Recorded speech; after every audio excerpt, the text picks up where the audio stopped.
अस्सलाम वालेकुम guys, my name is आशा सदीका। अब स्लीप वेक डिसऑर्डर्स में से जो सा थर्ड डिसऑर्डर और नेक्स्ट डिसऑर्डर हम कर रहे हैं वो नार्कोलेप्सी है। नार्कोलेप्सी जैसे कि नाम से ही काफ़ी हमें समझ आ रहा है कि किस टाइप का है। खैर, हम अब इसको स्टार्ट करते हैं। इसमें सबसे पहले इन लोगों ने टाइम ड्यूरेशन बताया है, ठीक है, टाइम फैक्टर बताया हुआ है कि वही चीज़ है कि हफ्ते में 3 महीने तक, एक हफ्ते में 3 दिन तक ऐसी ड्यूरेशन रहे और इरिप्रेसिबल नीड ऑफ स्लीप हो कि उसको बार बार नींद आए या फिर उसको लगे कि बस मुझे सो जाना चाहिए और मुझे सोना ही है। और इसमें जो सा एक फैक्टर जो सा है जो कि ये नेक्स्ट है, also at least one of the following में कैटालेप्सी जो सा होता है, ये होता है जैसे कि नीचे डिस्क्राइब भी किया हुआ है कि sudden loss of muscle tone, मतलब कि motor coordination, loss of motor coordination को सिंपल वर्ड में भी कह सकते हैं। यहाँ पे मसल टून जो सी है, sudden loss of muscle tone, जैसे कि इंटेंस इमोशनल स्टेट में ऐसा होता है लाइक लाफिंग और क्राइंग में कि इंसान को एक बहुत थकन सी महसूस होती है अपने हर जो उसके जिस्म का पट्टा होता है, मसल होता है, उसको उन सब में बहुत ज़्यादा फटीक और बस उनमें बिल्कुल कोई ताकत महसूस ही नहीं होती, ठीक है। और उसके बाद हमारा हाइपोक्रिप्टन डेफिशिएंसी को भी डेफिशिएंसी हो, उसकी वजह से भी ऐसे नार्कोलेप्सी हो जाती है। अब अगर हम हाइपोक्रिप्टन डेफिशिएंसी को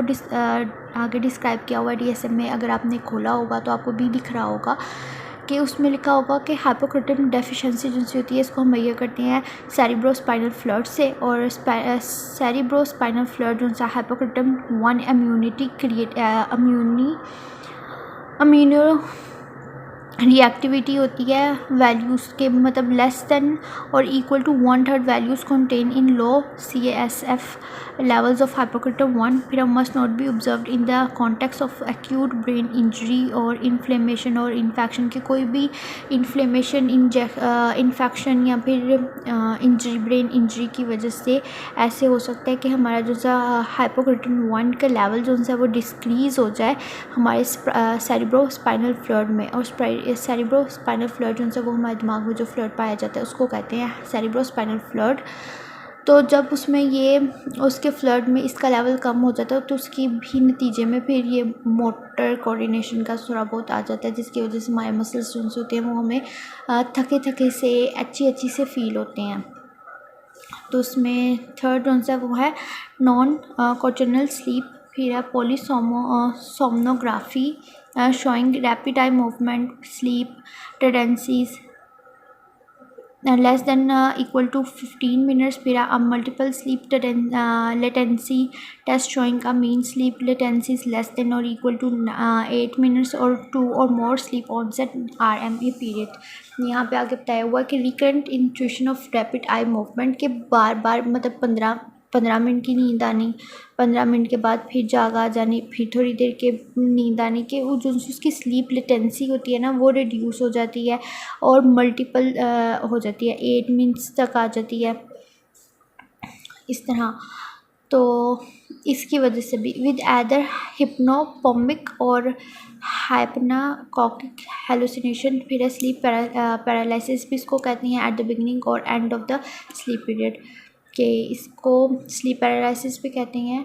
क्योंकि सोए उसको ऐसे अपने मसल्स एकदम से बहुत ज़्यादा भारीपन महसूस होना, थके से अच्छी से फील होना, इतना थका फील होना कि उसे हिला ही नहीं जा रहा होता, तो इसलिए इसको स्लीप पैरालिसिस भी कहते हैं। और इसको फिर हमें जब हम इसको डिफ्रेंशिएट करते हैं तो फिर हमें इसको काफ़ी डिफ्रेंशिएट करना पड़ता है और इसको स्पेसिफाई भी हम डिफरेंट डिसऑर्डर्स के साथ करते हैं। डायग्नोसिस में इसके वही आता है कि present of frequent periods of irresponsible need of sleep, कि हमेशा नींद की तलब रहना, हमेशा नींद मुकम्मल ना होना, हमेशा थकन सी रहना। लेकिन इसका जो सा मेन जो हम जिसका मेन कहते हैं उसमें यह है कि इसमें नींद के शदीद दौरे पड़ते हैं और अचानक से नींद के कहीं पे भी शदीद दौरा पड़ जाता है और बहुत शदीद नींद आती है। तो नार्कोलेप्सी के जैसे केस में अब पहले हमने भी टाइम पीरियड पढ़ा है के टाइम पीरियड जो है वो 3 महीनों में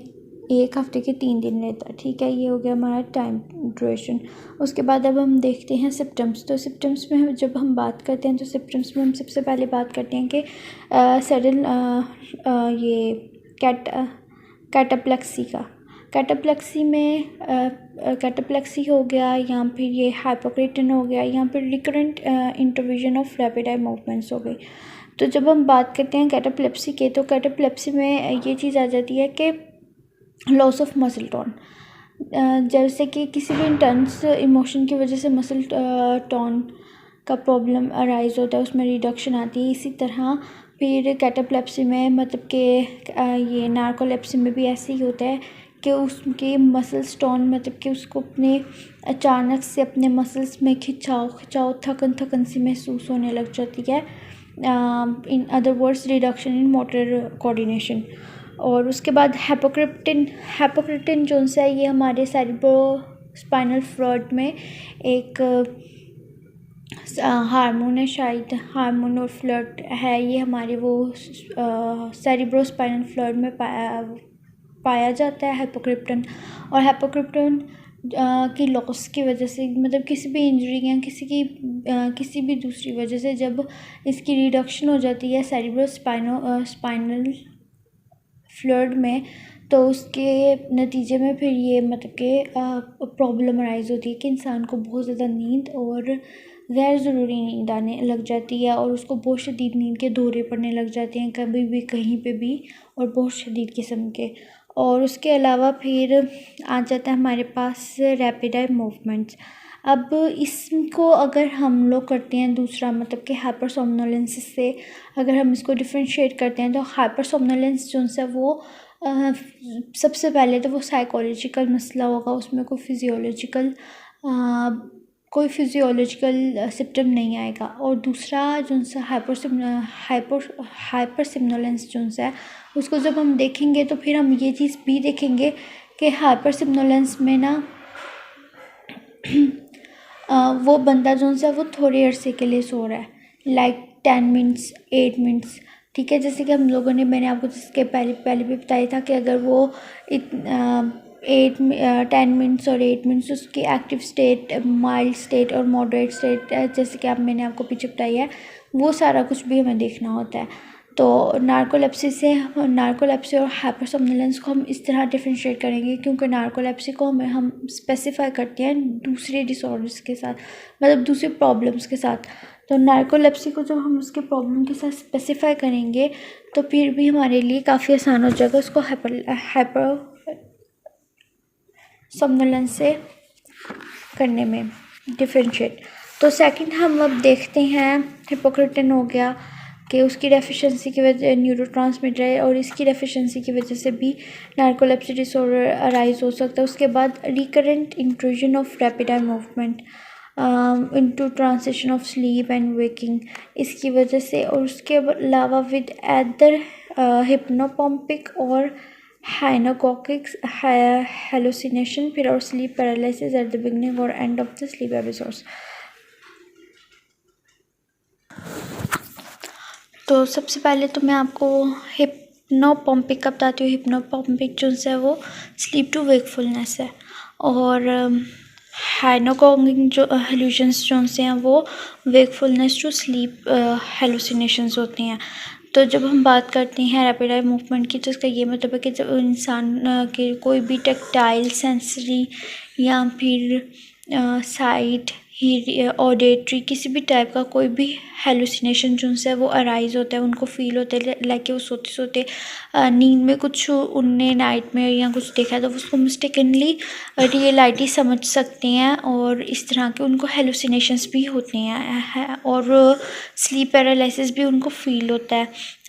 किसी भी स्लीप एपिसोड के स्टार्ट में या एंड में उनको स्लीप पैरालिसिस भी फील होता है। जैसे कि अक्सर हमें रात को नींद आती है तो